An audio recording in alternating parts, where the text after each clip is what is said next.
Hello everyone, welcome to ITLS Academy. It is a great learning platform to learn anything and everything from the comfort of your home. Let me introduce myself. I am your mentor, Gitanjali Jha. I am a content creator, storyteller, experience designer, corporate trainer, and an author. With over 15 years of cross-functional experience across leading brands like H&M, Shoppers Stop, Godrej, and Future Group, I stand at the powerful intersection of business, creativity, leadership, and entrepreneurship. My journey has been one of turning ideas into impactful stories through visual design, transformational training programs, and the written words. As a corporate trainer, mentor, and entrepreneur, I have conducted pan India workshops on soft skills, technology, leadership, and professional excellence, impacting employees and emerging leaders across the retail and service industries.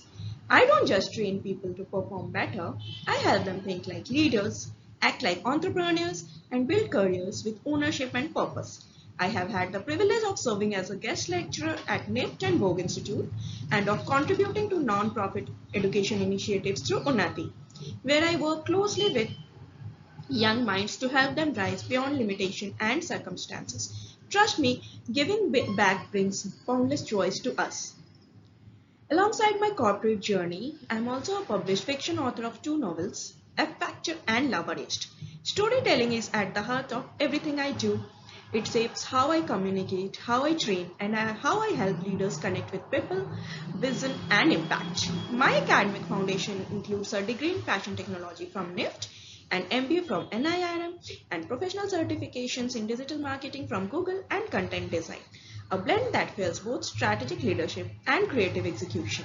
Today, I work with leaders, startups, and entrepreneurs to help them build confidence, clarity, communication power, and conscious leadership so they don't just grow businesses, they build legacy driven brands and purpose led success. So, welcome to lecture 13. Today, we'll be learning about company formation, ownership structure, and security issues faced by the companies, right? The word company is derived from Latin word cum, which means together, and the word pennies, which means bread. So together we can earn bread. A company is thus an association of persons who took their meal together. In simple language, the term company means an association of persons formed for some common purpose. When a few persons form a company for the purpose of some business or profit, it is called joint stock company.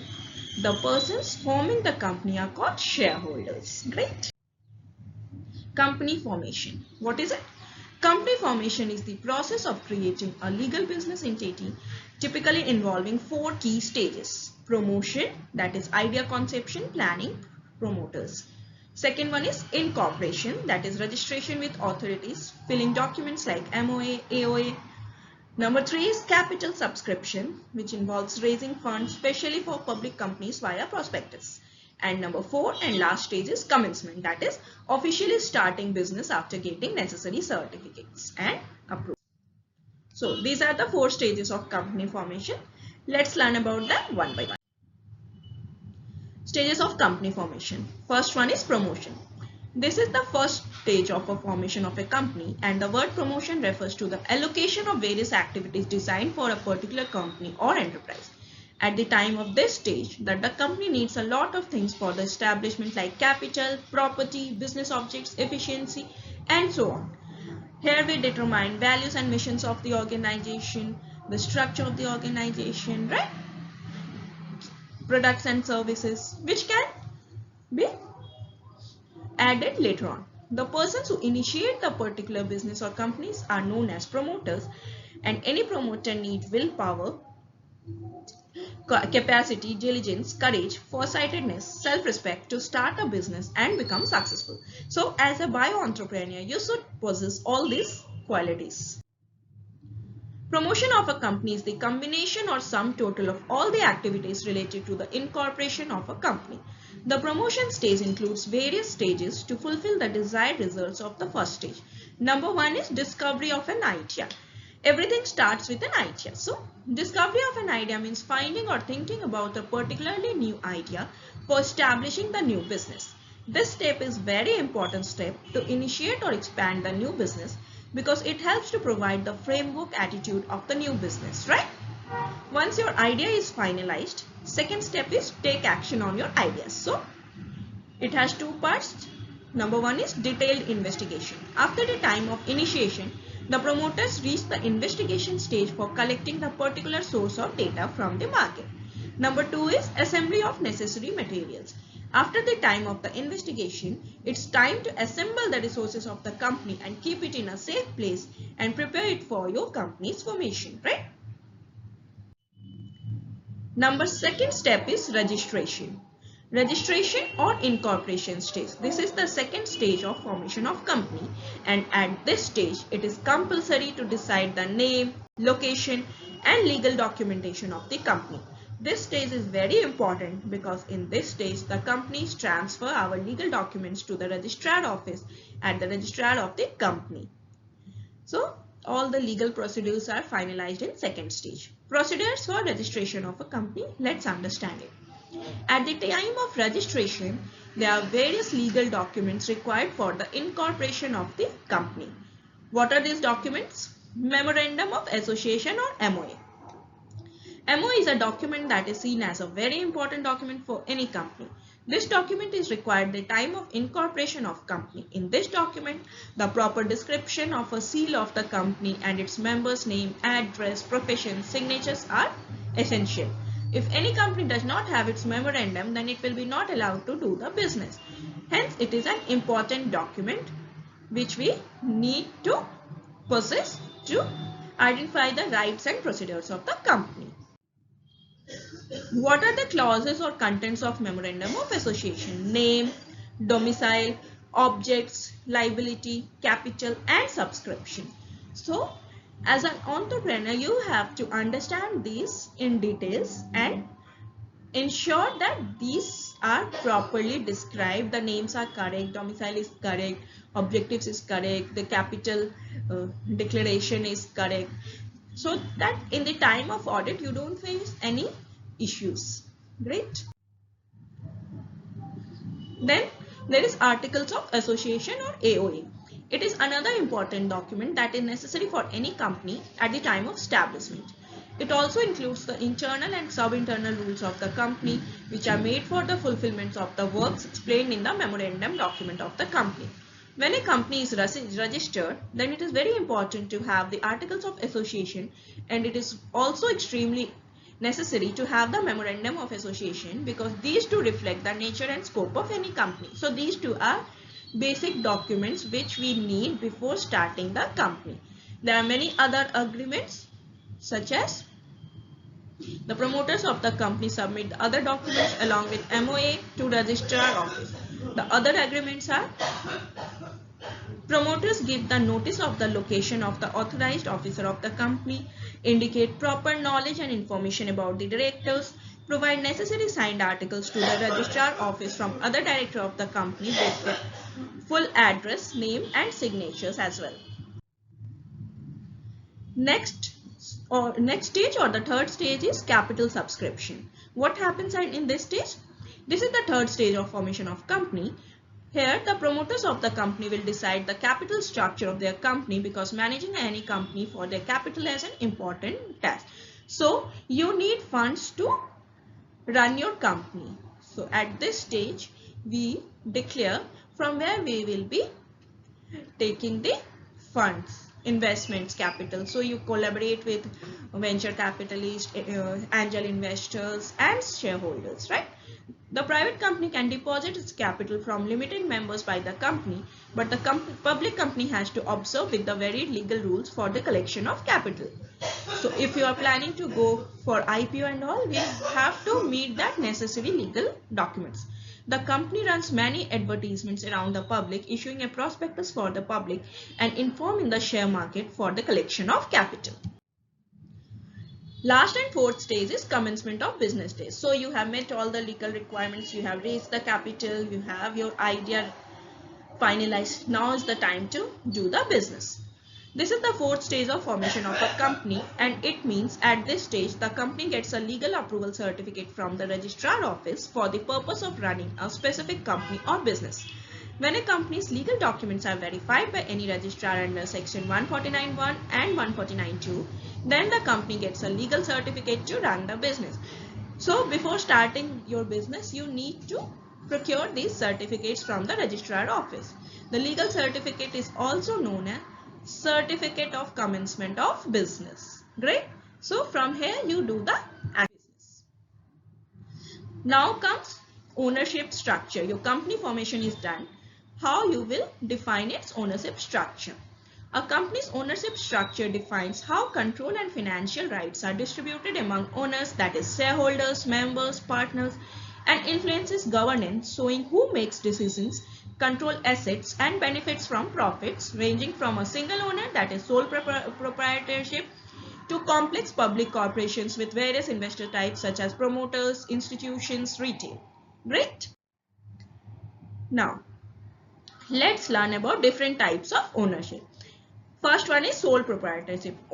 Here only one owner has complete control and liability, right? So if you are starting your company at a small scale and you want to have all the ownership, all the IPR right, you go for sole proprietorship. Second one is partnership. You have trusted partners with you who will share ideas, who will share capital, who will share knowledge.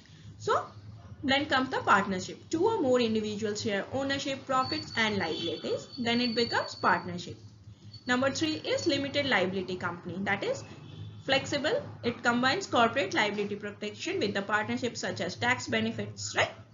Number 4 is corporation. Corporation is owned by shareholders, but directors and officers manage it, and there is double taxation, which is company and dividends. So think carefully which kind of ownership suits you best and then go for it. Last is cooperative, which is public, owned by and run by members, workers, customers who share profit. What are the consequences of security lapse? Financial loss, that is cost from recovery, fines and lost revenue. Second is reputational damage. Your brand image gets destroyed. There is lack of customer trust, and once trust is broken, it is very tough to build it and rebuild it. So it's better to take all the necessary precaution, hire the security agencies to ensure that your companies are safe. And number 3 is operational downtime, disruption of business processes as we take care of security lapses. Now let's understand different types of security issues in detail. Number 1 is cyber and digital security issues.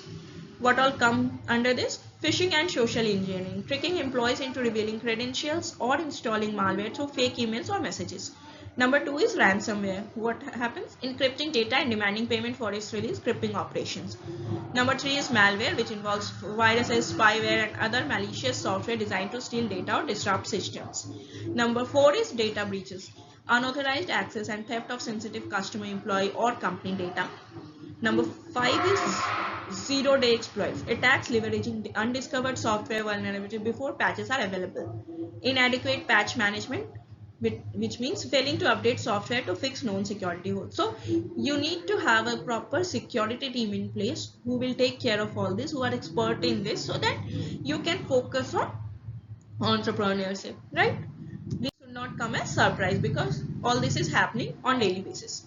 Number 2 is insider and human related risk. So what all comes under this? Data theft, employee stealing IP, customer list or proprietary information for personal gain or competitors, right?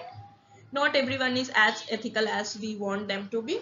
So better be safe and protect your data and resources. Number 2 is system sabotage, disgruntled employees intentionally damaging systems or planting malicious code to disrupt the work. Number 3 is financial fraud, internal manipulation of financial system for their own gain. And number 4 is human error. We all are human. To is the human. Accidental data leaks, lost devices or weak password uses lead to insider risk. Next is physical and operational threats. Theft and vandalism, stealing equipment or damaging physical infrastructure.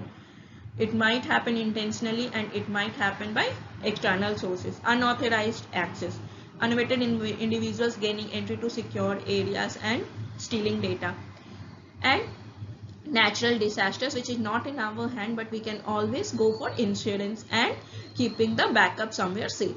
Events like floods, fires, or severe weather disrupting operations, right? So as an entrepreneur, we have to be ready for all the changes to ensure our company runs smoothly. What are the other security issues? Supply chain and third party risk. Supply chain attacks happen sometimes, which means compromising vendors and partners to get to the main company, right? So always remember that what we do is as important as how we do it. So don't go for shortcuts, methods which are unethical, which may lead to uh, uh, loss of reputation and brand image later. So even if it is your growth is little slow, it has to be happen in the right way. And then there is administrative and policy gaps. Weak security policies, lack of strong password rules, access controls, or data handling procedures lead to leakage of data. And insufficient training. We have to have proper training and development programs so that employees should know what is the policies. Employees not knowing how to spot threats or follow security protocols unintentionally becomes security issue. Let's understand and explore this very interesting topic further.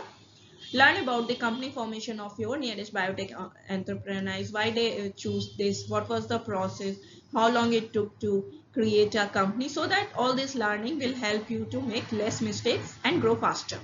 Understand the key security issues, threats, and way to combat them. We have learned about the security issues which might disrupt the workflow. Learn them in detail and see how you can ensure that your company is least or not affected by these security issues. Based on your today's learning, what will be the USP of your startup?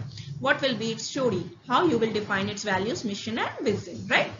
So keep jotting down your points so that you have everything ready before you start your company. All the best for your entrepreneurial journey.